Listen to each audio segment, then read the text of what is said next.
नमस्कार दोस्तों, study with Dev channel में आपका स्वागत है।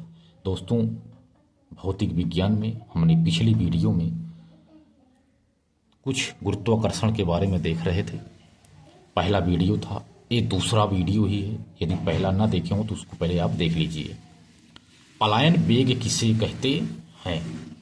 पलायन वेग। पलायन वेग पे चर्चा की जाए तो पलायन वेग,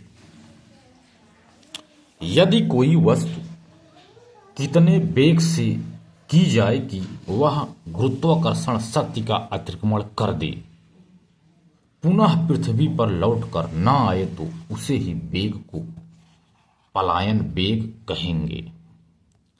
कोई वस्तु है, उसको इतनी तेजी से उसकी वेग की जाए तो वह गुरुत्वाकर्षण शक्ति का अतिक्रमण करके वह प्रतिक्रमण कर दे और पुनः पृथ्वी पर लौटकर ना आए, बाहर निकल जाए, उसी को ही पलायन वेग कहेंगे। पृथ्वी पर पलायन वेग 11.2 किलोमीटर प्रति सेकेंड है। 11.2 किलोमीटर प्रति सेकेंड है पलायन वेग, पृथ्वी पर पलायन वेग। अर्थात इस वेग से कोई चीज ऊर्ध्वाधर फेंकी जाए तो वह पृथ्वी पर वापस लौटकर नहीं आएगी। इसी वेग से यदि फेंका जाए 11.2 किलोमीटर प्रति सेकेंड, एक सेकेंड में इतनी दूरी फेंकी जाए तो पलायन वेग गुरुत्वाकर्षण शक्ति पर निर्भर करता है। पलायन वेग गुरुत्वाकर्षण शक्ति पर निर्भर करता है। गुरुत्वाकर्षण शक्ति अधिक होगी तो पलायन वेग भी अधिक होगा।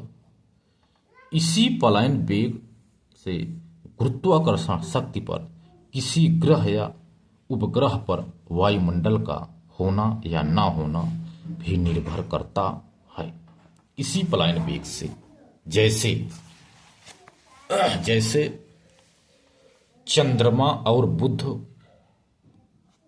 गुरुत्वाकर्षण शक्ति से चंद्रमा और बुध की गुरुत्वाकर्षण शक्ति बहुत कम है, अतः यहाँ यह पलायन वेग गैसीय को पलायन वेग से कम है।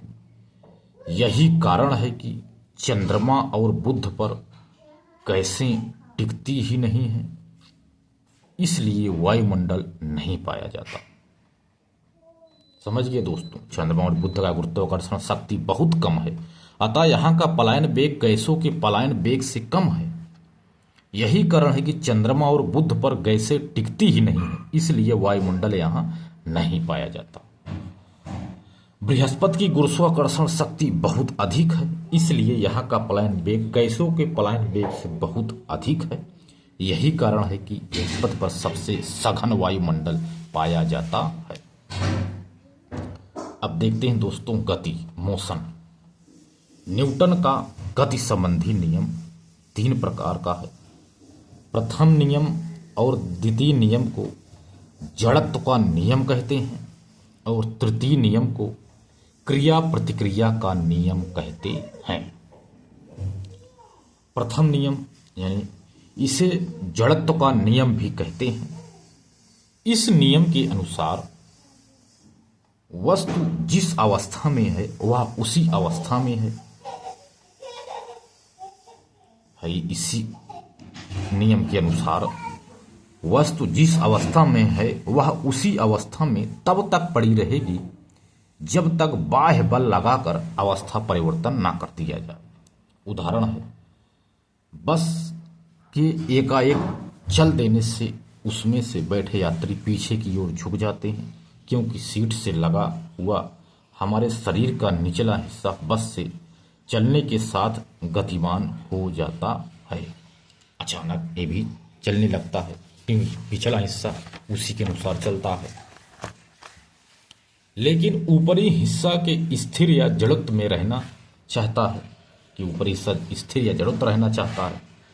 इसी को हम स्थिरता संबंधी जड़त्व कह सकते हैं।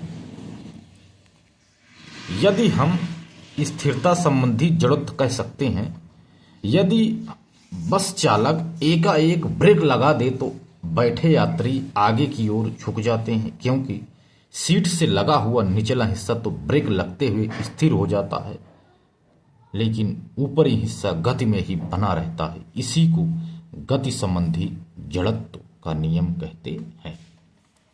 द्वितीय नियम कहता है, वस्तु की अवस्था परिवर्तन के लिए उस पर बाह्य बल लगाया जाता है, उसे वस्तु में एक त्वरण उत्पन्न होता है। यह बल वस्तु के द्रव्यमान और उसमें उत्पन्न त्वरण के गुणनफल के बराबर होती है। यह है द्वितीय नियम। जैसे फोर्स बराबर यम गुणे ए बराबर फोर्स बराबर द्रव्यमान गुणे वेग परिवर्तन बटे समय। उपरोक्त से स्पष्ट है कि यदि समय बढ़ता है तो बल घटेगा और समय घटता है तो बल बढ़ेगा। यही कारण है कि कैच करते समय क्रिकेट खिलाड़ी हाथ को पीछे ले जाता है, जिससे कि समय बढ़ जाए और बल घट जाए।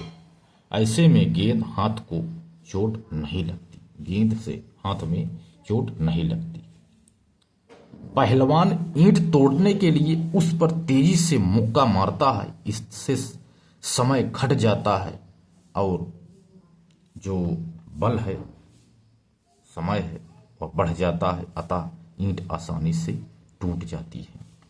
यही कारण है दोस्तों। क्रिया प्रतिक्रिया का नियम क्या है? क्रिया प्रतिक्रिया का नियम, हर क्रिया के बराबर किंतु विपरीत दिशा में प्रतिक्रिया होती है।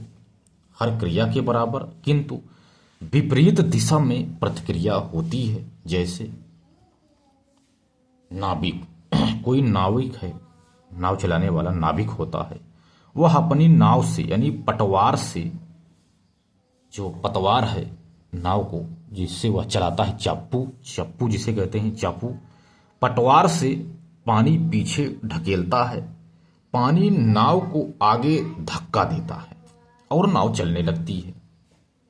इसी तरह बंदूक गोली को आगे की ओर धक्का देती है और गोली बंदूक को पीछे की ओर धक्का देती है, तो व्यक्ति पकड़े रहता है इसे, इससे इसमें बल ज़्यादा लगता है तो यह गोली आगे की ओर निकल जाती है।